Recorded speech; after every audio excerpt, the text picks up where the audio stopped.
Hi, my name's Anastasia Guspin with Hummingbird Health Synergy. I am a health coach focused on helping people with autoimmune conditions and other chronic inflammatory conditions. I wanted to take a moment to reach out to talk about the immune system and how we can bolster it to be its best self possible.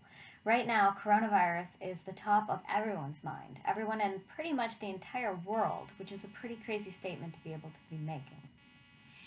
And right now, with this virus looming in our consciousness, we're afraid. We're afraid that we're going to get sick because it seems like a pretty nasty virus. So we always have the choice of our perspective. And right now, we have the opportunity to start really appreciating our immune systems and choose to want to proactively be engaged with bolstering our immune systems to make our immune systems the best possible that they can be, that our input affects our output. So I wanted to discuss a variety of things that we can all do right now with what you already have at home to really ramp up your immune system defense force so that if or when you get coronavirus, that you will be in your best place possible to have a mild case, or at least have more of a mild case than you otherwise would, because we have the power to make our immune system as good as possible. First up is the diet. Whole foods are very important. We've been given the gift of time, and what better thing to start doing than learning again how to cook from whole foods. Start eating a variety of vegetables, a variety of herbs, a variety of spices. Variety is king. Variety gives us a healthy microbiome in our gut and is a wealth of vitamins, nutrients, and all the materials that go into a healthy immune system force in our bodies. And by cooking whole foods, whole ingredients, we're also crowding out all those processed foods and all those toxins that aren't good for our body, that distract our body's attention from doing things like fighting a virus. So getting back in the kitchen, getting back into cooking vegetables and finding delicious ways to enjoy vegetables is really one of the best things you can be doing for your body.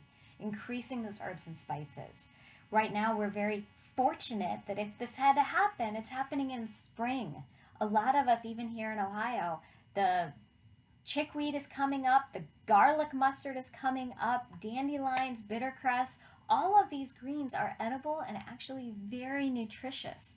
So, and once you saute them up with a cream sauce or drown them in some delicious salad dressing oil, you're not going to really be able to tell the difference between spinach or other dark leafy greens. So we have at our disposal all these dark, rich greens from nature. Again, variety. Ginger and turmeric are great herbs for the immune system. So getting in a lot more of that variety. Bone broths, vegetable broths, these are all great things if we want to bolster our immune system reserves to make our body as strong as possible. Next up is limiting sugar and alcohol.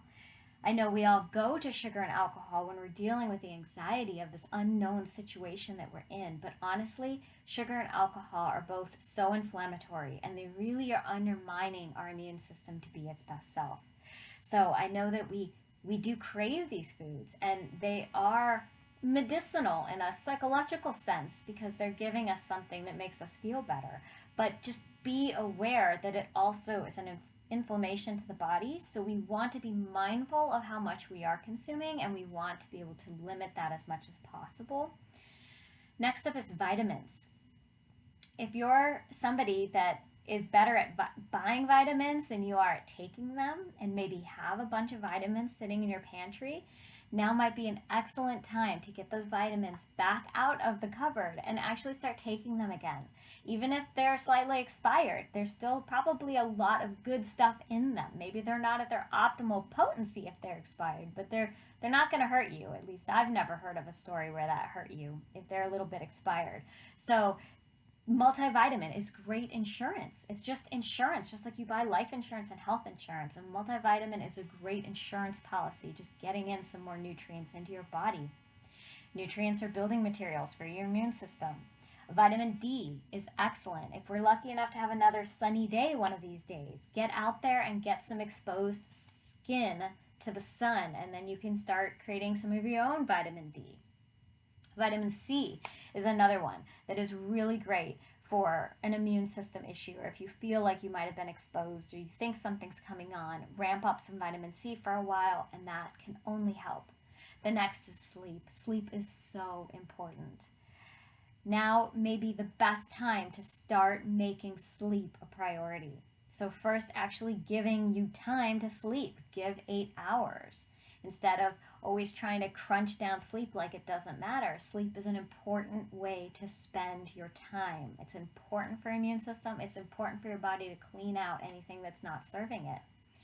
But not even just the time sleeping, to start giving some attention to that time before sleep. If your mind is racing and active and you're in front of blue lights, either the white light in your room or a computer monitor or a TV screen, and then you try to go right to bed, that's very jarring for the body because the blue light keeps us very active and it suppresses the melatonin production and doesn't allow the mind and the circadian rhythms to get into their flow. If you're on a computer screen, there is an application called f.lux, f.lux, which affects time, goes to your time zone and will actually change your color scheme in the evenings to remove the blue light. It kind of gives your screen this nice orange hue. So that's great. There isn't an option on TV as far as I know, but maybe turn off TV an hour early and allow the mind to start winding down. Maybe start meditating before bed. And this allows the body to kind of drift into that state and allows the sleep to be that much more restorative. If you do have trouble sleeping, there's some other things that you can take. Glycine and tryptophan are great supplements to take for sleep. They're amino acids, so they're already a normal part of what you would get from a complete protein. But taking additional at nighttime can help restorative sleep. Now, LEF is a very good brand. I've tried some other brands and we didn't see that they were working. At least when we take the LEF brand, we could tell that we took it. It definitely seemed to give us a more relaxing sleep. So that might be something worth trying if you're struggling with that. If you like herbal teas, chamomile and mint is a great combination for bedtime. Now, you don't want to drink a whole lot of liquids before you go to bed because then you'll end up having to wake up to go to the bathroom. So when I do a tea at night, I make a very concentrated tea, like a medicinal dose, where it's a small amount of liquid for a high amount of chamomile and mint so that hopefully it won't affect my bladder and thus disturb my sleep later on. The next category is stress. We are in a time of great stress and anxiety. It's a reality, this unknown, unprecedented situation that we're in. So there's maybe never been a more important time to realize the importance of stress and to consciously engage with our power to distance ourselves from it, to say, no, I'm shutting down those thoughts. I'm not going to follow that rabbit hole for 100th time today. I know I'm worried, but I'm separating myself from it. I'm going to reconnect with something that makes me feel peaceful. Try meditating. Try mindful breathing. Get out in nature. Almost all of us are fortunate enough to have at least a little bit of nature outside. Get out and commune with those itty-bitty plants that are coming out of the ground. Or if you can see grass that's starting to get greener, and just reconnect with nature and all the things that we have to be grateful for. That's taking us out of that fight or flight response and into that rest and relaxation state. That rest and relaxation state is the state that we want to be in if we want our immune system to be fighting a battle. When we're in fight or flight and always worried and focused outside, our body is not focused inside on our immune system battle. It's focused outside. So we want to stay in a peaceful state and do as much as we can to stay in a peaceful, calm, grateful state. Grateful for all that we have. Because even though we're in a crazy, unprecedented world, we all have so much to be grateful for that is still going right now. Another great practice that can get us into a restful, peaceful state is mindful eating. Where if we're grateful enough to have and fortunate enough to have food, Spend time being present with that food. Spend time enjoying it, being present with the fact of the taste, the textures, the smells, the colors. Really being aware that we're eating it, taking the time to chew. And we get a multiple bonus for that, because not only are we in a peaceful state, gratitude is good for the immune system, peacefulness is good for the immune system, but also just chewing and taking more time eating has been shown in studies to improve the digestibility of the food, to improve the way that it's digested down in the gut, and the more nutrients and minerals that we will get from that food, which is good for the immune system. And also with stress is just keeping mindful of that perspective. We've been given the gift of time, and this is maybe our chance now to motivate us to make health a priority for our future. Do we want to make health our priority? And we have the gift now of time to say, how do we want to do that? What's right for me? Do I want to spend time more investing myself back into my health? And the last category is movement. Movement is vitally important for the lymphatic system. The circulatory system has the heart, which is its pump, but the lymphatic system, which is vitally important in removing toxins and cycling all the parts of the immune system, it has no pump.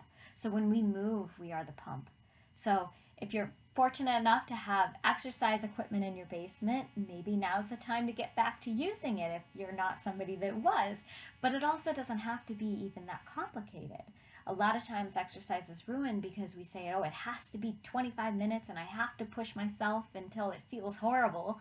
And it doesn't have to be that way. It's just about moving. Turn on some music that lights you up and lifts you up and dance.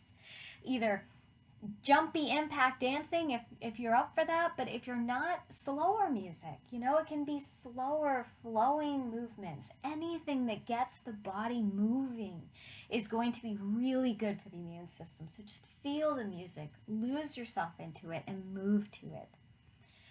Next is massage. Massage is very good for the lymphatic system. And it's not about having a sexual massage, it's just about massaging the body. And you get a twofer for this, because the hand doing the massaging is getting exercise, and the other part of your body that's being massaged is definitely getting more lymphatic flow. So again, turn on some music, enjoy this, enjoy the fact that you have all these body parts that work so well and provide for you all the time.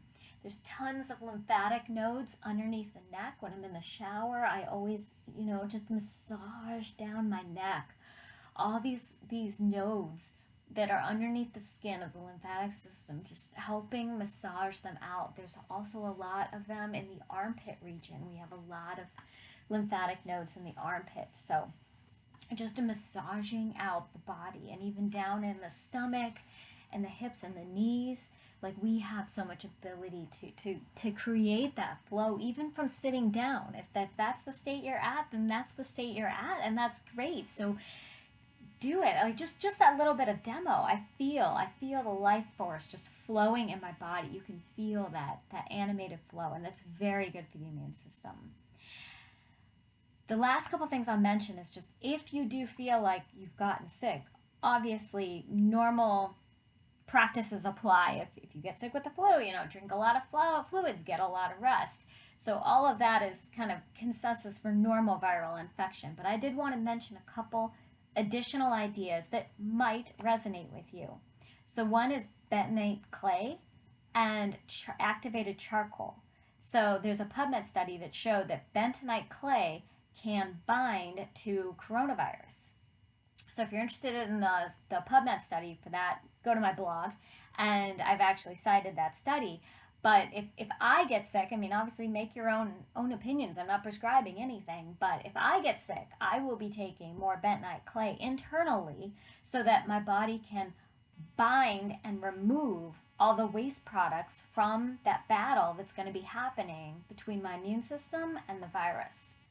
Next is lysine, which is an amino acid supplement that is shown to suppress viral replication. Because winning a virus is all about the numbers. If your immune system is stronger than the virus, then you win. So the most you can suppress the immune system, that's suppress the virus, gives your immune system the upper hand. So I will be taking lysine to suppress that viral replication. And then lastly, herbs. Dandelion and mullein are both shown to be strong herbs in terms of helping the immune system in viral issues. And lots of us have those things growing out in our yards. So if I get sick, I will surely be making some teas from those because it can't hurt. So those are just some ideas, again, to make your own opinions with. But I just wanted to share all these things with you because these are all the things I went through of strengthening the immune system are all things that we can all do already. You know, it's not like saying you have to go out and buy a piece of equipment or go buy a certain product. Like, we have these things already. And we have the power to put our immune system in the best possible state so that if and when we get exposed to the virus, that we can hopefully have a mild case and we can succeed in that. So I wish you the best of luck. I wish you the best of your immune system, and just take care. And I hope that some of this has been helpful or informative to some people. Thanks.